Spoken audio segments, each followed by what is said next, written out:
ఉంటే ఈ సినీ ప్రముఖులు ఒక్క రోజు కోసం పోలీస్ స్టేషన్ పోయిన ఇంటికాడ క్యూ కట్టి ప్రభుత్వాన్ని తిడుతుండ్రు, నన్ను తిడుతురు, అతన్ని పరామర్శిస్తారు. ఏమైంది అధ్యక్ష? అతను కాలు పోయిందా, కన్ను పోయిందా, చేయి పోయిందా? Hey hi guys, welcome back to SS public talk. ఈ రోజు టాపిక్ ఏంటంటే, నిన్నటి నుంచి అల్లు అర్జున్ గారి టాపిక్ మళ్ళీ తెరపైకి వచ్చిందనమాట. నిన్న జరిగిన అసెంబ్లీ సమావేశంలో రేవంత్ రెడ్డి గారు మాట్లాడిన తీరు కరెక్టో కాదో ఖచ్చితంగా కామెంట్ చేయండి. ఇప్పుడు ఆ వీడియో గురించి విశ్లేషిద్దాము. అల్లు అర్జున్ గారు థియేటర్కి వెళ్ళడం అసలు పర్మిషనే లేదు, పోలీసులు పర్మిషనే ఇవ్వలేదు. వాళ్ళు అప్లై చేసింది కరెక్టే, కానీ మేమైతే పర్మిషన్ ర్యాలీకి ఇవ్వలేదు. అల్లు అర్జున్ గారు ఆ X road, RTC X road నుంచే అతను కారు పైకి ఎక్కి ఒక ర్యాలీ మాదిరిగా వచ్చాడు. ఆ విజువల్స్ అన్ని మీకు కనబడుతూనే ఉన్నాయి. సో వచ్చిన వెంటనే 9:30కి ఆ మధ్యలో అల్లు అర్జున్ గారు మామగారు ఎంట్రీ ఇచ్చారు. ఆ తర్వాత వారి పిల్లలు ఎంట్రీ ఇచ్చారు. తర్వాత 10-10:30కి అల్లు అర్జున్ గారికి అయితే లోపలికి వచ్చారనమాట. లోపలికి వచ్చినా కానీ సైలెంట్గా వెళ్ళి సినిమా చూసి బయటికి వెళ్ళండి అని పోలీసు వారు హెచ్చరిస్తూనే ఉన్నారు. ఆ తర్వాత తొక్కిసలాటలో ఒక ఆమె చనిపోయింది, ఒక బాబు పరిస్థితి విషమంగా ఉందని లోపలికి పోలీసులు వెళ్ళి మాట్లాడాలి అంటే అక్కడ ఉన్న కొంతమంది వెళ్ళనివ్వలేదు. కానీ కోర్టులో మాత్రం పోలీసు వాళ్ళే అల్లు అర్జున్ చూడడానికి వచ్చారనేది మాత్రం చాలా రాంగ్. ఎందుకంటే మనం విజువల్స్ లో చూస్తుంటే ఆ బాబుని తీసుకొని వచ్చి సిపిఆర్ఎస్ చేసింది కూడా పోలీసులే. సో చాలా వరకు ఆ క్రౌడ్ ని కంట్రోల్ చేసింది పోలీసులే. అతను ఎప్పుడైతే కారు పైకెక్కి చెయ్యి ఊపుతూ వచ్చాడో అప్పుడే క్రౌడ్ విపరీతంగా పెరిగిపోయింది అనేది అయితే క్లిస్టల్ క్లియర్ గా వాస్తవంగా కనిపిస్తుంది. ఆ తర్వాత ఇట్లా చనిపోయారు, నువ్వు బయటికి వెళ్ళండి అంటే వాళ్ళు ఎవరు మాట లేదు. నేను సో ఇట్లా సాంగ్ అయిపోయినాక వెళ్తాను, నేను మధ్యలో వెళ్తే చాలా ఇబ్బంది పడతాను అని చెప్పడం అయితే జరిగింది. తర్వాత అల్లు అర్జున్ గారు ప్రెస్ మీట్ పెట్టి నేను సినిమా మధ్యలోనే వచ్చేసానని చెప్తారు. కానీ విజువల్స్ చూస్తే మీరు జాతర ఫైట్ సీన్ వరకు థియేటర్లోనే కూర్చొని ఉన్నారు. తర్వాత మన ఏసీపీ గారు వెళ్ళి డైరెక్ట్ మిమ్మల్ని అరెస్ట్ చేస్తాను, బయట ఇష్యూ జరుగుతుందని మీరు కంపల్సరీ రావాలని బయటకు వచ్చి పంపించిన తర్వాత కూడా అతను కార్ పైకి ఎక్కి సన్ రూఫ్ ఓపెన్ చేసుకొని చెయ్యి ఊపుకుంటూ వెళ్ళాడు అనేది క్లిస్టల్ క్లియర్ గా రేవంత్ రెడ్డి గారు చెప్పారనమాట. ఇది ఎవరు చెప్పినా చెప్పకపోయినా విజువల్స్ లో మనందరికీ ఖచ్చితంగా కనిపిస్తుంది.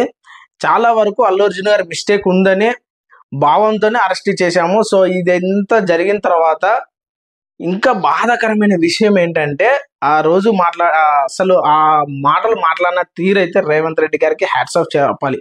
అంతమందితో తిట్టించుకోవాల్సిన అవసరం లేదు. ఎవరో చనిపోతే నాకెందుకు, లేదంటే ఎవరో హీరో అంత సినిమా ఇండస్ట్రీ మొత్తం ఏకమైనా కూడా నాకు సంబంధం లేదు, నేను ఆమె కోసం, ఒక సామాన్యురాలి కోసం నేను నిలబడ్డాడని ఆయన చెప్పిన విధానం చాలా మంది పబ్లిక్ లో హ్యాట్స్ ఆఫ్ అయితే చెప్తున్నారు అనమాట. ఇప్పుడు బాధలో ఉన్నప్పుడు అల్లు అర్జున్ గారు ఆల్రెడీ ఆఫీస్కి వెళ్ళారు. గీతా ఆర్ట్స్ ఆఫీస్ నుంచే స్టార్ట్ అయింది, మొత్తం ప్లాన్ వేసుకొని అందరిని పిలిపించుకొని పరామర్శిస్తున్నాడు అనే విమర్శ కూడా గట్టిగా వినిపిస్తుంది అనమాట. లాంచ్ లో అందరికి సమోసాలు, వాటర్ బాటిల్ పెట్టుకొని నవ్వుతూ అందరినీ పలకరించాల్సిన అవసరం ఏముందని రేవంత్ రెడ్డి గారు ఆ ప్రశ్న సూటిగా ప్రశ్న చేశారు.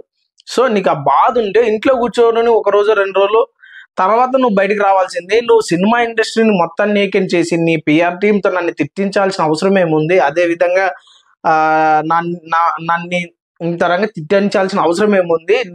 నీకేమన్నా కిడ్నీలు పాడయ్యాయా, లేదంటే కన్ను పోయిందా, కాలు పోయిందా, చెయ్యి పోయిందా? నిన్నంత మందికి చూడడానికి రావాల్సినంత అవసరం ఏమైంది? ఇదైతే పర్ఫెక్ట్ లాజికల్ పాయింట్ అనమాట.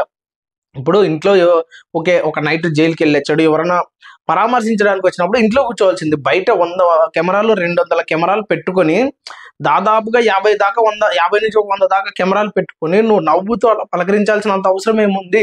అక్కడ ఒక ప్రాణం పోయింది, నీ సినిమా 1500 కోట్లు మళ్ళీ నువ్వు రిటర్న్ ఇచ్చినా ఆమె ఆనందంగా ఆమెను తిరిగి తీసుకురాలేవు, ఆమె కొడుకు ఆనందాన్ని తిరిగి తీసుకురాలేవు అనేది రేవంత్ రెడ్డి గారు క్లిస్టల్ క్లియర్ గా వినిపించారనమాట. ఏది ఏమైనా కానీ అల్లు అర్జున్ గారు బిహేవియర్ పిఆర్ టీము కొంతవరకు అయితే నెగిటివిటీ చేస్తుంది. ఆయన పిఆర్ టీము ఎక్స్పెన్షన్ అనేది అందరికీ తెలుసు. చాలా వరకు అల్లు అర్జున్ గారు సోషల్ మీడియాలో యాక్టివ్ ఉంటారు, ఆయన పిఆర్ టీమ్ యాక్టివ్ గా ఉంటుంది. కానీ కొన్ని విషయాల్లో సరైన సమాధానం చెప్పకపోవడం కూడా అల్లు అర్జున్ గారికి మిస్టేక్ అవుతుంది అనమాట. ఏది ఏమైనా కానీ ఈ విషయంలో నిన్న జరిగిన అసెంబ్లీ సమావేశాల విషయంలో అల్లు అర్జున్ గారు ఆ విధంగా సెలబ్రిటీస్ అందరిని పిలిపించుకొని అన్ని కెమెరాల మీద నవ్వుతూ మాట్లాడుతూ పలకరేయడం ఏ విధంగా కరెక్ట్ అంటారు? అలా ఇంతకీ ఈ విషయంలో అల్లు అర్జున్ గారిది తప్ప లేదంటే ఆ రేవంత్ రెడ్డి గారిది తప్ప ఎవరిది కరెక్టో కూడా ఖచ్చితంగా కామెంట్ చేయండి. ఇంకోటి ఏంటంటే అల్లు అర్జున్ గారు ప్రెస్ మీట్ తర్వాత కూడా నాకు అల్లు అర్జున్ గారి మీద చాలా ఇంప్రెషన్ ఉండే, అదే కష్టపడి పైకి వస్తున్నాడని. సో ఈ ప్రెస్ మీట్ తర్వాత నాకు ఎందుకు ఆ ఫీలింగ్ అనేది పోయిందనమాట. మీకు ఎందుకో నెక్స్ట్ వీడియోలో చెప్తాను.